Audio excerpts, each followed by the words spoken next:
Hi guys, it's Kristen or Beatrice. Today I'm going to show you how to make homemade cream of celery soup using only a few ingredients from your kitchen.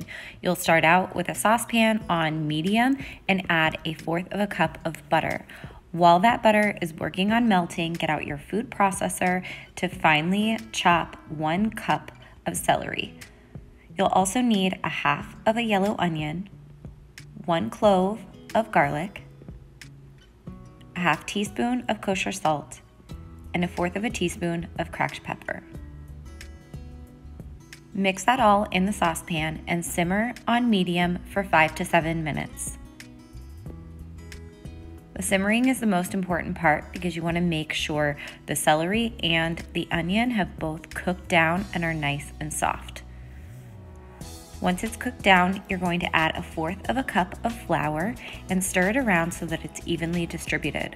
Once the flour has evenly coated the celery and the onion, you'll let it cook on the stovetop for just a few minutes to kind of cook in that flour too.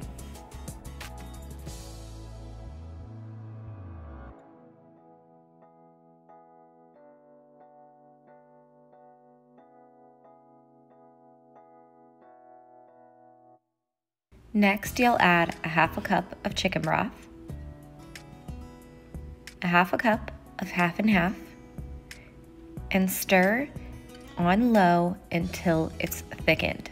This recipe will give you about 16 ounces worth of soup and will replace any of the condensed soups that you're used to using in your recipes. If you like this video, don't forget to hit subscribe so that you will get first dibs on new tips and tricks. As always, thank you guys for watching. See you next time.